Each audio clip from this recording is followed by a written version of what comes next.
Bonjour, bonjour, j'espère que vous allez bien. Alors, je suis dégoûtée parce que en fait, j'étais en train de faire cette guidance et on m'a coupé.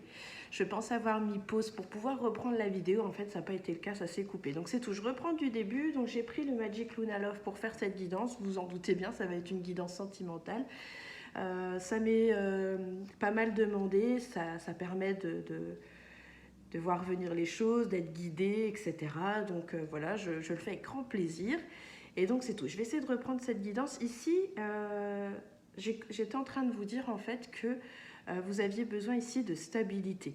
On vous sent ici, on sent ici que vous avez besoin d'écouter votre... on vous dit d'écouter en fait votre âme, votre cœur, parce qu'ici vous avez besoin de vous poser, vous avez besoin de prendre soin de vous. On me parle aussi de quelqu'un qui va se stabiliser dans son habitat. J'ai l'impression que on pourrait avoir besoin éventuellement de faire des changements dans sa maison. Alors attention, je ne parle pas de gros travaux. C'est pas impossible hein, que vous ayez des gros travaux, mais je sens plus quelque chose, des petites décos. Vous savez, comme si on avait envie de se faire plaisir et de changer certaines petites touches comme ça de couleurs dans la maison. De changer les meubles de place, voilà, de faire un petit peu peau neuve dans son intérieur. Et c'est ce qui va vous apporter ici beaucoup d'apaisement, beaucoup de bien-être et puis de se sentir bien. Parce que c'est important de se sentir bien dans son intérieur. Alors c'est aux deux sens, hein. C'est autant dans son intérieur, dans son corps que dans sa maison.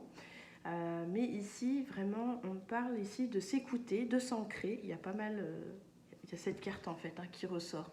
Donc on voit bien ici qu'on peut aussi, mais voyez j'ai la maison aussi, donc on parle ici de se faire du bien, d'écouter son corps, d'écouter son être, d'avoir recours à la méditation, au calme, de se poser quelques instants et puis de prendre conscience des choses, de revenir en fait à l'instant présent parce qu'ici, ce que je peux ressentir dans ces cartes, c'est qu'on a parfois tendance un peu trop à se projeter soit en avant, donc vers le futur, soit dans le passé, mais on a du mal à rester dans le concret, dans l'instant présent, dans les petites choses ici de notre quotidien, faire le ménage, aller se promener tout simplement. Il n'y a pas que faire des tâches ménagères, mais être vraiment dans l'instant présent. Par exemple, jardiner. Revenir vraiment à des choses. En plus, jardiner aide énormément à méditer. Je ne sais pas vous, mais alors moi, quand je jardine, que je rempote des plantes, etc. Parce que je ne suis pas forcément du jardinage. Cette année, je n'avais pas envie. Mais tout ce qui est plantation, ne serait-ce que changer une plante qui est dans un trop petit pot et on veut la passer dans un gros pot, ben voilà, ça va nous prendre une demi-heure, trois quarts d'heure. Et des fois, il n'y a pas besoin de plus. Et je pense qu'il y a besoin de tout ça, de s'ancrer, de faire un petit peu de méditation, de penser, mais de revenir vraiment sur des choses concrètes, des choses de notre quotidien, des choses habituelles, voyez-vous. Et j'ai l'impression ici que ça va nous aider, en fait. Je vois une évolution. On a vraiment ici la carte de l'évolution. Donc tout ça, en fait, va nous permettre ici de grandir, d'évoluer, de comprendre. Et puis surtout de bien se connaître, en fait. De bien s'accepter aussi. S'accepter comme on est, accepter ce qui s'est passé, etc. Voyez, et ça nous permet ici d'évoluer et d'avancer. On parle aussi tout autre chose, qu'il y a un retour de quelqu'un. On parle qu'il y a une personne ici qui va revenir dans votre vie parce que peut-être cette personne a envie de revenir ou vous avez envie de la faire revenir, vous allez peut-être vous la recontacter, on va voir après avec les cartes, mais ici on parle d'un retour. Donc il y a quelqu'un ici, une ancienne relation qui va revenir dans votre vie. On parle aussi qu'il pourrait y avoir des activités entre vous. Vous pourriez être amené à faire des sorties, des balades, du shopping, aller voir un film. Alors ce film peut aller se faire au cinéma, mais il peut très bien se faire chez cette personne ou chez vous-même. Ça ne change rien. Il y a une activité, on parle en duo. Oh, alors, ici on a la carte de la déception. Alors peut-être que vous, comme on vient de voir, vous avez évolué, vous avez peut-être changé, vous avez mûri. Pas changé dans le sens où vous avez changé votre façon d'être, votre personne, votre caractère, pas ça. Mais vous avez changé dans le sens où vous avez mûri, vous avez compris des choses, etc. etc. Et c'est ce qui, l'expérience de la vie a fait que vous êtes la personne que vous êtes aujourd'hui en fait. Et ici, on sent une certaine déception. Alors peut-être aussi que vous partez déjà défaitiste, hein. C'est pas impossible.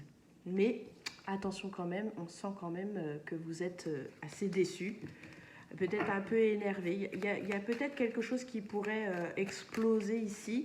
Il y a des choses que vous gardez pour vous. Et vous allez forcément, du coup, être amené à faire un choix par rapport à cette personne, parce que du coup, vous vous demandez si vous avez bien eu raison, en fait, de faire revenir cette personne dans votre vie. Donc, du coup, ici, vous êtes en train de vous ruminer, etc. Donc, ici, pensez bien à l'instant présent, pensez bien à vous. On souffle, on relativise. Je vous le dis, c'est parce que les cartes le ressortent. Hein. Donc, voilà, elles vous disent ici de ne pas vous énerver, de pas paniquer, et c'est tout, de prendre les choses comme elles viennent. Et peut-être que vous allez comprendre aussi quelque chose qui va vous permettre encore une fois d'avancer. Et voilà, on parle d'ici des clés. Alors moi, j'ai l'impression que cette personne, elle a besoin de soutien en fait. Et en fait, vous êtes, j'ai l'impression, la seule ici qui puisse aider cette personne. C'est vous en fait, parce que vous la connaissez, vous savez comment elle se comporte, ce qu'elle aime, ce qu'elle n'aime pas, ce qui serait bon pour elle. Je pense que vous doutez en fait un petit peu de ce que cette personne a besoin, et je pense que si elle est revenue dans votre vie, c'est peut-être parce qu'elle sait qu'elle a besoin de vous pour avancer. Donc, voilà. Vous avez en plus ce côté très maternel. Vous aimez prendre soin des gens, des personnes que vous aimez. Vous êtes vraiment très... vous aimez faire plaisir aux gens. Vous avez un petit côté empathe en plus. Donc, vous ressentez les choses. Alors, attention quand même de vous protéger, de ne pas faire trop éponge parce que ça peut être très épuisant. Les personnes en pâte, c'est cool parce que tu comprends, tu ressens, etc. Et tu peux plus ou moins te mettre à leur place, mais par contre, c'est très épuisant en termes d'énergie. Les gens ne s'en rendent pas toujours compte et on ne peut pas leur en vouloir pour ça. Il y en a qui sont conscients, hein, qui viennent bien déverser leurs problèmes, tous leurs soucis, parce qu'ils savent que vous allez les prendre pour vous, et eux, quand ils repartent, ils sont super soulagés. Par contre, vous, vous êtes complètement cassés, quoi. Donc voilà, on vous dit ici d'attendre, de ne pas aller trop vite. On a la carte de l'attente. Donc on vous dit ici d'attendre un peu. Attendez, je vais ouvrir à mon fils, sinon il va toquer.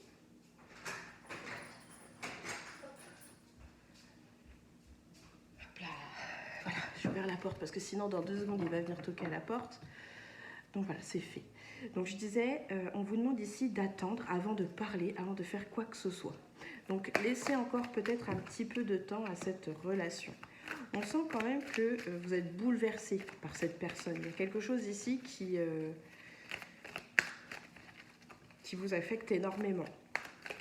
Alors est-ce que c'est cette personne? Est-ce que, encore une fois, elle sait y faire pour essayer de vous tromper, d'essayer de vous manipuler? Faites attention, protégez-vous quand même, parce qu'il y a vraiment cette carte ici de l'empathie qui ressort. Donc on peut comprendre les gens, on peut les aider, on peut les épauler, mais tout en se respectant aussi soi-même. On parle ici quand même malgré tout d'une incompatibilité, donc je pense que vous savez que les choses ne sont pas faciles entre vous, que les choses ne coulent pas de source, quoi. Donc ici il y a vraiment un gros travail.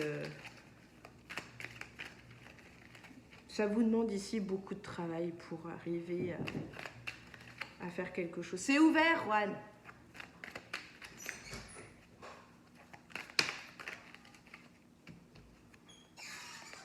Bon, on nous parle quand même ici d'une relation qui pourrait quand même être toxique. Donc voilà, incompatibilité, une relation qui n'apporte que des choses négatives, qui nous apporte plus de malheur qu'autre chose. Ici, on a vraiment la carte des pleurs, on a la carte de la toxicité et on a la carte de la compatibilité. Donc là, ici, ça fait quand même beaucoup de points négatifs. C'est compliqué, je pense, de se projeter avec ce type de personne. Surtout qu'en plus, cette personne ici vous demande d'être discrète, vous demande de ne pas parler. Ça laisse un questionnement ici. Pourquoi? Pourquoi On va regarder.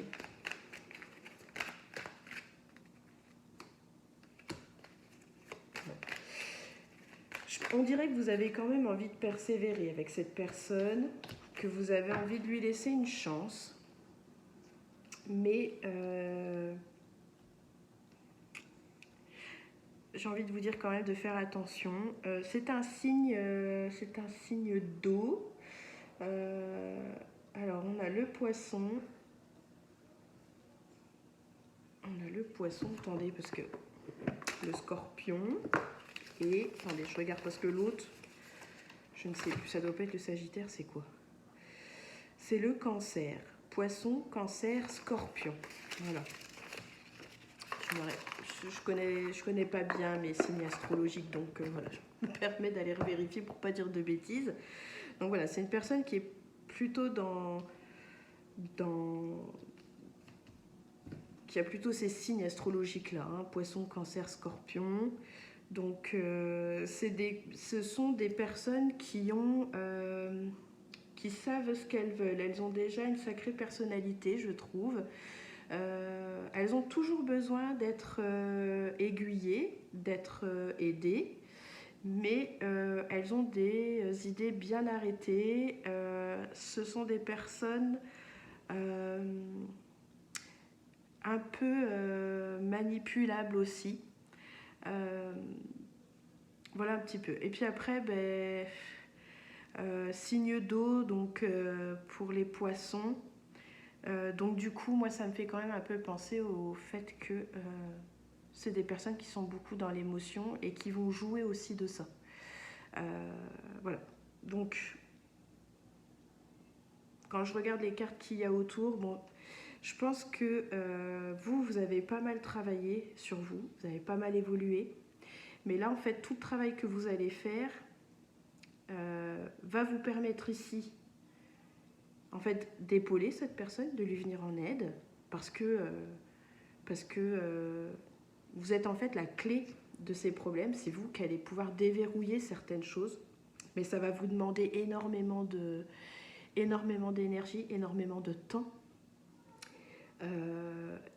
Et on sent quand même, voyons, on a la carte ici de l'émotion, des pleurs, de la tristesse. Donc c'est quelque chose qui va être dur pour vous quand même, hein. Ça va vous mettre face aussi peut-être à des choses que vous n'aimez pas. Ça peut être des choses sur vous, hein, mais ça peut être très contraignant. Donc ici vraiment, je sens que c'est une relation qui va vraiment vous bouffer, hein. Ça va vous prendre du temps, ça va vous prendre de l'énergie. Pour quelqu'un qui, on dirait, moi je vous vois vous persévérer, donner tout ce que vous pouvez, mais cette personne-là, elle va aller un petit peu se laisser aller un peu, vous savez, comme je te pousse, quoi, hein. C'est... il va falloir toujours l'épauler, toujours l'aider, toujours le soutenir. Et je pense que tout ça, au départ, c'est bien parce qu'au départ, vous allez trouver que cette personne, ça l'aide et que ça lui fait du bien. Mais je pense que sur le long terme, ça va être quelque chose d'usant parce que c'est toujours quelqu'un on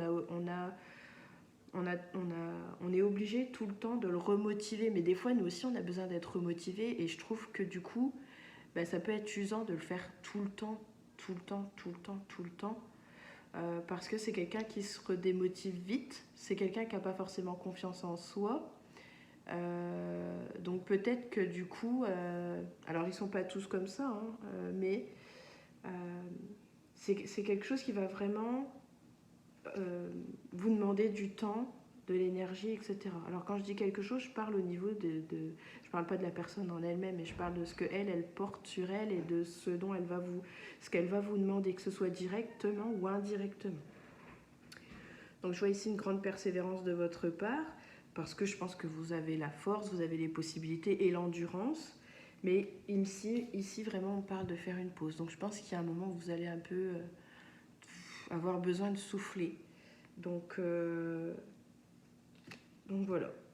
Voilà un petit peu ce qui ressort. Ça a l'air d'être une relation un peu compliquée, quand même un petit peu usante. Donc voilà.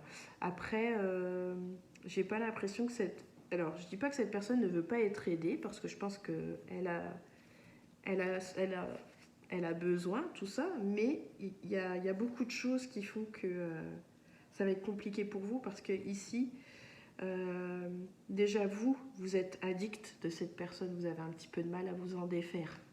Et je pense qu'il faudra arriver à vous détacher pour pouvoir voir les choses plus sainement, plus sereinement, et avec limite un œil différent en fait. Donc, parce que là, ici, si vous restez un peu trop collé à cette personne, vous n'allez pas être objective en fait, parce que vous allez avoir trop de sentiments pour elle, et ça va vous empêcher, oui, de voir les choses telles qu'elles doivent être.